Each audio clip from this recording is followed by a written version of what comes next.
Welcome to Reporter's Notebook, where we talk to the Washington Examiner's top journalists about the stories breaking on their beats. I'm Jim Antle. I'm joined today by defense reporter Mike Brest. Mike, really disturbing developments, at least potentially, with the Russian war in Ukraine. Obviously some really strong resistance from the Ukrainians, but really some dire warnings perhaps from the Russians. Let's talk a little bit about the state of play.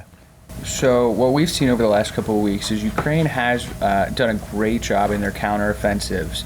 Throughout the month of September, especially in the beginning, they had a lot of success in the northeast, and they didn't have much success in the south in that separate counteroffensive.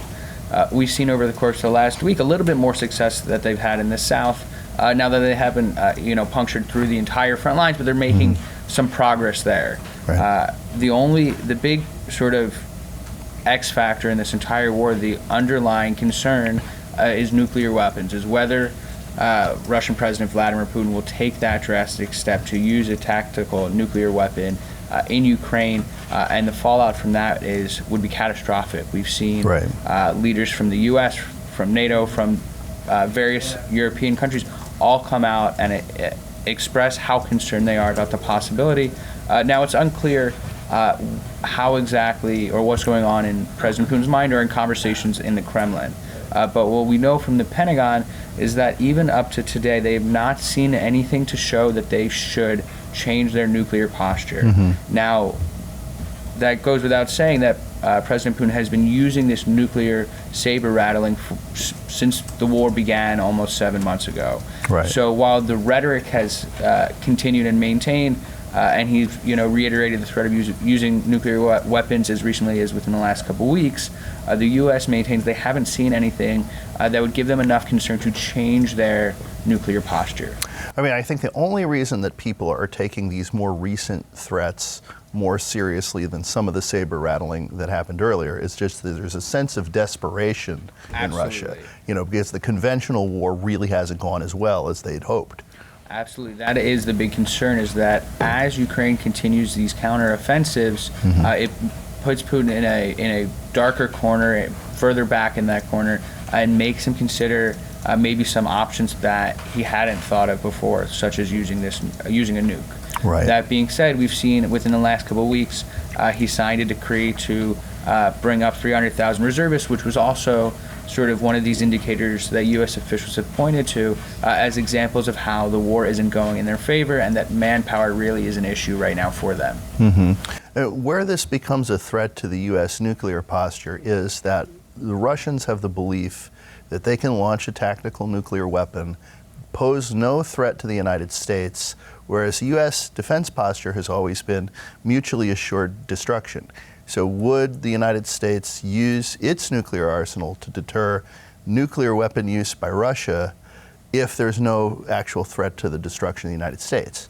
That's exactly right. And you described the Russian nuclear strategy very well. And it's essentially what you said. They believe that they could get away with using a minor nuclear weapon in a conventional war without incurring a nuclear response from another nuclear power. And so that really is the question right now that everyone's wondering is the U.S.'s nuclear arsenal and the rest of the world, is it enough to stop Putin from actually doing this and using this nuclear weapon? And we know that there would be catastrophic consequences for Ukraine should this happen.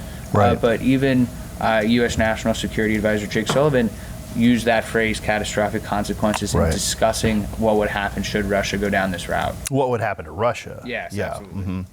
So there's another sort of foreign government, rogue regime, if you will, that has been in sort of a desperate situation that's acting out in ways that are kind of dangerous. The missile tests that have gone on in North Korea.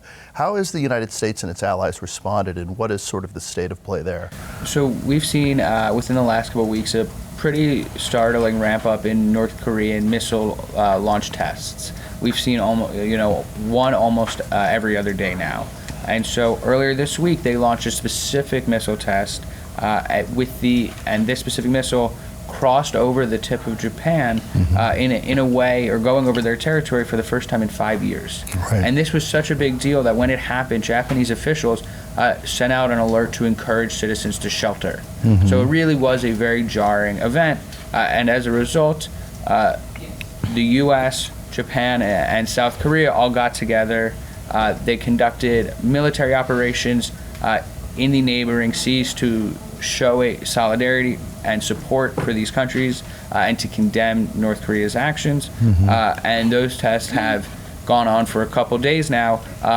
These military exercises have gone on for a couple days now because North Korea has launched tests over the past couple days. Sort of having rivals to North Korea in the region and also the United States demonstrate their show of military power at the same time North Korea is doing the same.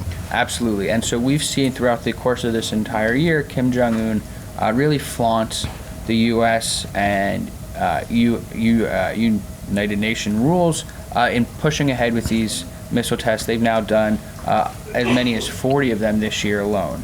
So it really does show a ramp up in these tests, and it is an interesting consequence of the war in Ukraine, because the U.S. is focused on that. Not only that, we have seen some sort of an alliance form there, or some connection show between North Korea and Russia.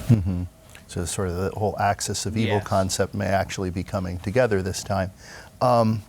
But as if all of that isn't disturbing enough and putting enough on the plates of national security officials, the United States has conducted a growing number of military strikes abroad against terror targets. Talk about a couple of recent ones. So we've seen a number of operations in both Syria as well as Somalia. And if we go to Somalia first, we've seen the U.S. primary target there is Al-Shabaab, which is an offshoot of Al-Qaeda and ISIS in Somalia. And so for a number of years, the U.S. had a presence there, and then President Trump took them out. Earlier this past spring, when things were getting a little bit worse, President Biden deployed more troops to the region. What we've seen since then is we've seen an increased number of strikes, which U.S. Africa Command have referred to as defensive strikes in support of their Somali partners. So we've seen, according to the way these strikes have been characterized, Al-Shabaab targeting Somali military officials or just soldiers. And so these strikes, we've seen one already happen in October. There was one in September. There were two in August. There was one in July, one in June, and there hadn't been one before that since February. So it really does demonstrate an uptick in these strikes. Now, if we go to Syria, CENTCOM conducted a helicopter raid earlier this week targeting an ISIS official. Now, they've conducted a number of these similar operations, but this one was pretty significant because it occurred in a part of Syria that they hadn't been operating in within the last couple of years.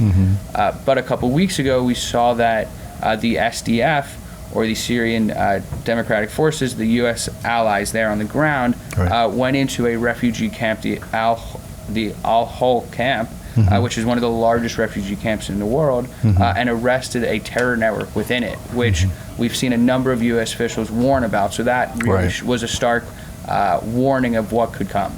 So what does this mean for over-the-horizon strategy, which is a big part of the Biden administration's talk about how they were going to handle terrorism?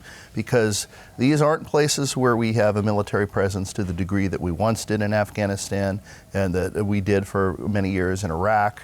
But they're not places where we have no boots on the ground or no military presence whatsoever, potentially helping our intelligence gathering in those places. So what does this mean for the Biden administration's approach to terror? So that's an interesting question, and it comes down to what we've seen since the U.S. pulled out of Afghanistan. They've launched one over-the-horizon strike in now more than a year since they withdrew. Just based on the sheer number of strikes they've conducted in Somalia over the course of the summer, it would represent that having those troops on the ground isn't enough, let alone having none there, for example. And so the Biden administration has maintained that they have the ability to conduct these types of strikes without having boots on the ground to conduct the human intelligence gathering that is so common in these strikes. But it took them almost a year to launch their first one in Afghanistan. So it really is unclear whether or not it's a viable strategy should the U.S. pull out of Somalia or in any other part of the world that the U.S. may need to fight terror. Thank you, Mike. You can read Mike and the rest of our national security team's coverage at washingtonexaminer.com.